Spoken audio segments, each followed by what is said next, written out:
J'ai commencé un apprentissage à 15 ans sur la commune du Mans, donc juste à côté. Moi, je suis originaire de la ville de Changé, dans laquelle où j'ai pu m'installer 15 ans plus tard. J'ai fait un apprentissage, j'ai fait un CAP boucher, un CAP charcutier, un BEP alimentation et un brevet professionnel en boucherie. Après, j'ai travaillé chez des artisans. Après, j'ai travaillé dans la grande distribution pendant 10 ans. Et ensuite, je me suis installé, voilà, à 30 ans. La boutique de ma commune était en vente depuis un petit moment. Et puis, du coup, j'ai sauté le pas et je me suis installé. On a démarré à 3. Donc maintenant, ça va faire 18 ans. Et aujourd'hui, nous sommes 31 à travailler. Être un boucher, c'est pas seulement être un boucher, c'est justement ça le problème. C'est qu'il faut savoir travailler la viande, ça c'est aucun problème. Il faut savoir bien l'acheter, bien la choisir. Après, il faut avoir une ligne de conduite assez précise quand on ouvre une boutique. Nous, on a choisi de travailler la qualité, donc c'est vraiment très important. Aussi être un bon gestionnaire, aussi bien au niveau gestion pure que gestion des personnes. Parce que quand on a des salariés, forcément, il peut y avoir des petits conflits, il faut arrondir les angles, il faut gérer tout le monde, voilà. Il faut prendre le meilleur de chacun pour le positionner là où il est le meilleur. Et puis du coup, après, voilà, on arrive à s'en sortir comme ça.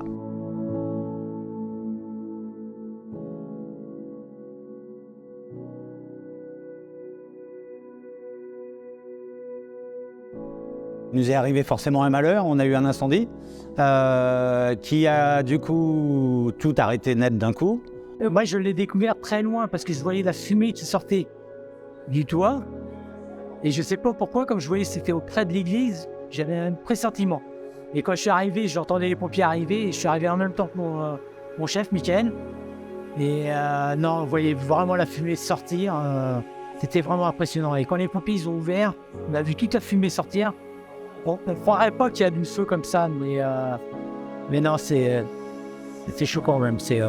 Et en partant de chez nous, que ce soit Mickaël ou moi, on a une route qui est en prolongement d'ici, donc qui est en vue directe avant d'arriver à la caserne sur Changé.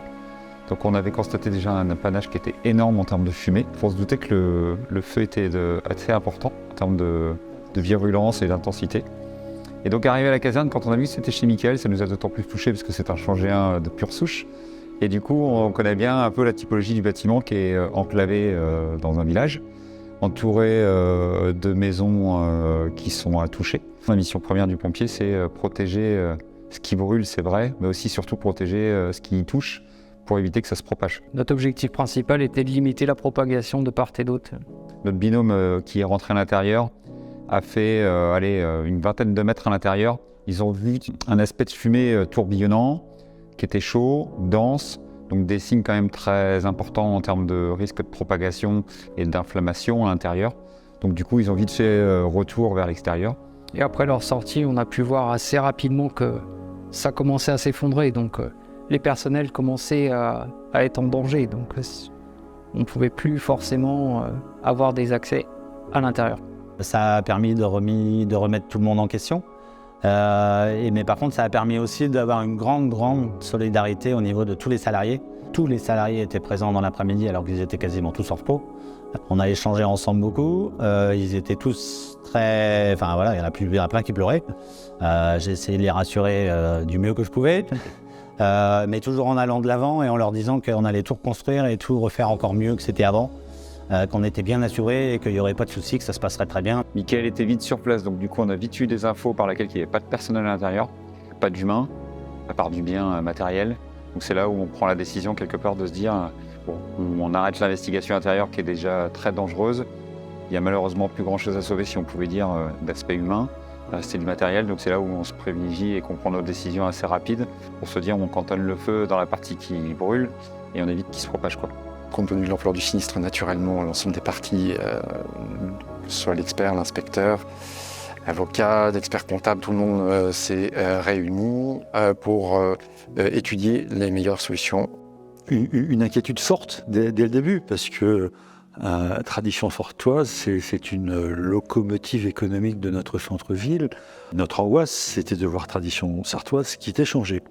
Donc on a tout de suite travaillé avec Michael sur où on pourrait le repositionner, de quoi il avait besoin comme nouvelle implantation. Il se trouvait que la commune venait de conclure, alors pas tout à fait conclure, mais on avait en tout cas acté l'acquisition d'un local. Quand il a visité, il m'a dit oui, c'est là qu'il faut que je m'implante. Je crois que c'est même pas 6 mois après. Et il a pu ouvrir à 300 mètres du centre-ville.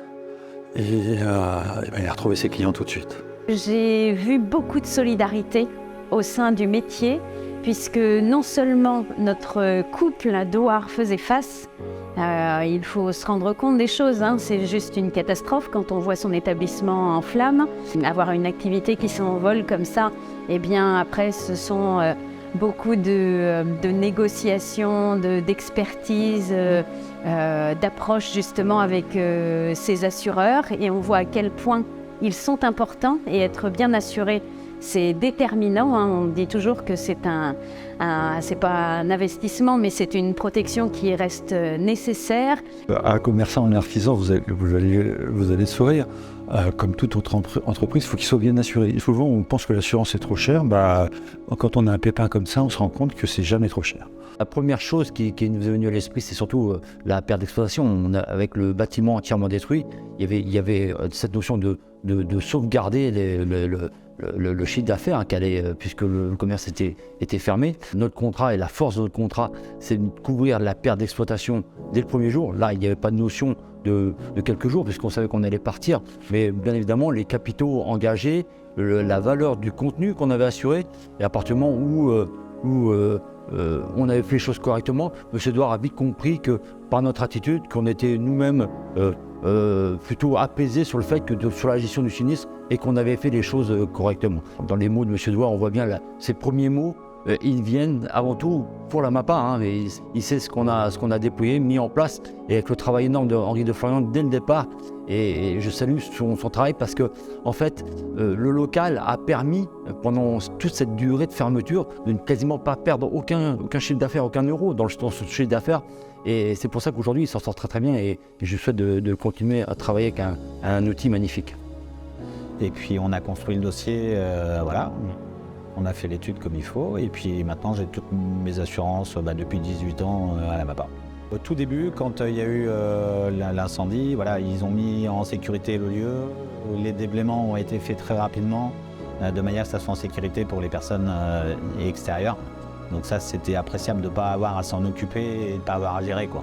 Un jeune qui va s'installer maintenant, je lui dirais forcément d'aller à la MAPA, qu'il faut bien faire attention à ses contrats, qu'il faut tout lire, mais qu'il faut surtout tout comprendre.